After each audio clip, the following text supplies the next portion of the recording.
Welcome to CoreLogic's housing market update for February 2022.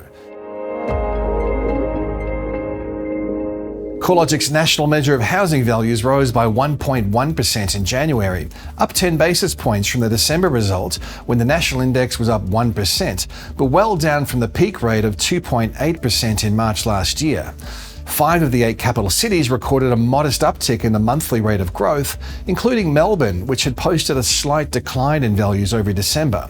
Despite this, the quarterly change continued to soften, reflecting the longer-term trend of slowing growth across most regions of Australia.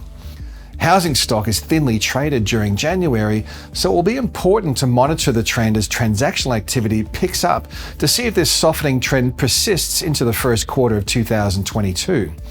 The early indication is that housing markets are starting this year with a similar trend to what we saw through late last year. Values are still broadly rising, but nowhere near as fast as they were in early 2021. A softening in growth conditions has been influenced by less government stimulus, rising fixed-term mortgage costs, and worsening housing affordability for those that don't own a home. More recently, a slight tightening in credit conditions and a surge in new listings through the final quarter of last year may have contributed to the softer conditions. The annual change in national housing values reached a new cyclical high in January, up 22.4% over the year, the highest annual rate of growth since June 1989. In approximate dollar value terms, the typical Australian home is now worth around $131,000 more than it was a year ago. Brisbane recorded the highest annual rate of growth across the capital cities, with housing values up 29.2%, or approximately $160,000. Continuing a pattern seen over recent months, the January results showed greater diversity, with Brisbane and Adelaide leading the pace of capital gains, up more than 2% over the month, while growth in Melbourne, Darwin, Sydney and Perth recorded substantially softer outcomes.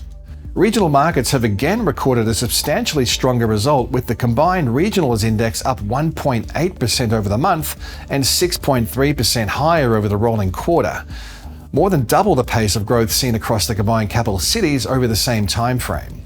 Similar to the capital cities, it was regional Queensland and regional South Australia that led the pace of growth over the month.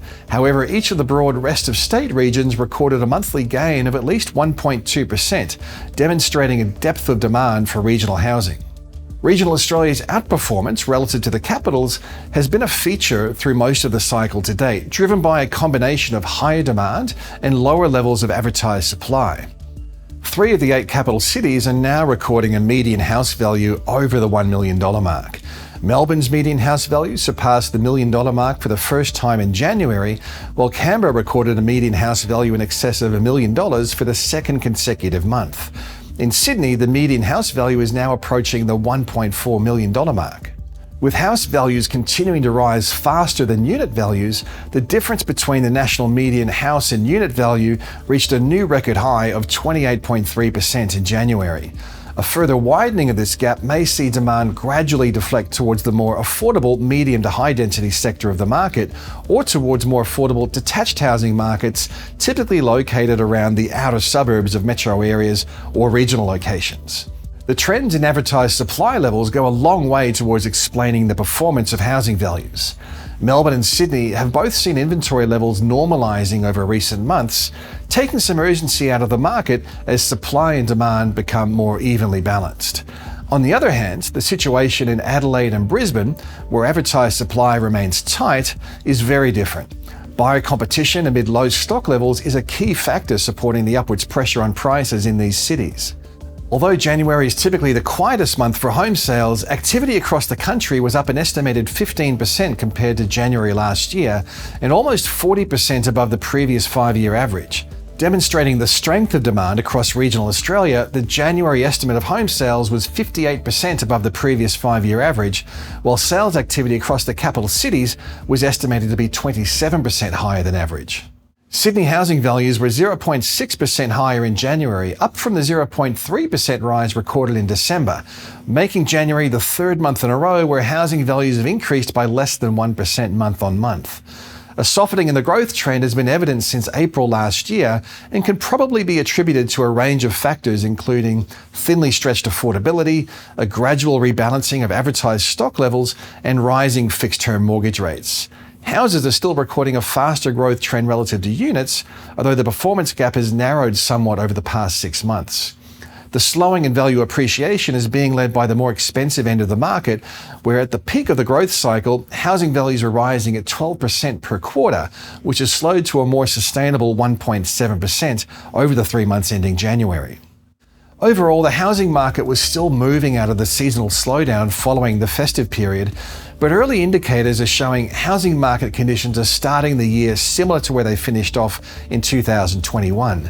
The pace of capital gains remains positive, but increasingly diverse and generally slowing.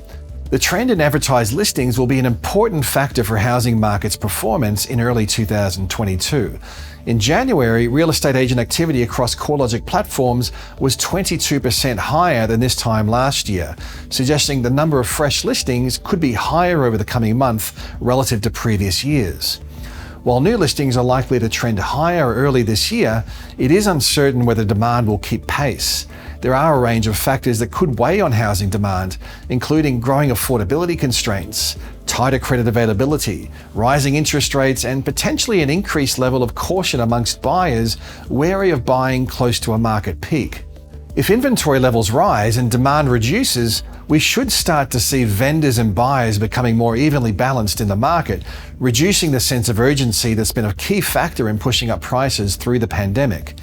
We may already be seeing this trend evolve in some markets like Melbourne, where total listings have returned to above average levels and the pace of capital gains has cooled. We are expecting greater diversity in housing market trends this year. Labour markets, demographic patterns, supply levels, and affordability will all play a key role in how housing markets perform around the country. The recent trends in housing values, listings, and auction results have favoured the smaller capitals such as Brisbane and Adelaide, where housing is more affordable and demand continues to outweigh advertised supply.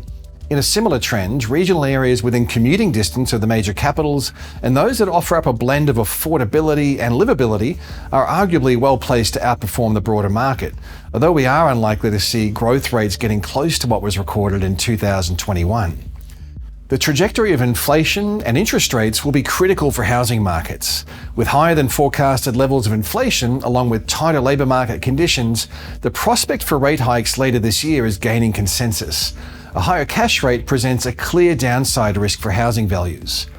With so many moving parts and uncertainties, it will be as important as ever to keep up to date on the facts and figures influencing the housing market. We'll be doing our best to keep you up to date throughout the twists and turns of the year ahead. You can stay tuned to the latest updates at our news pages at corelogic.com.au.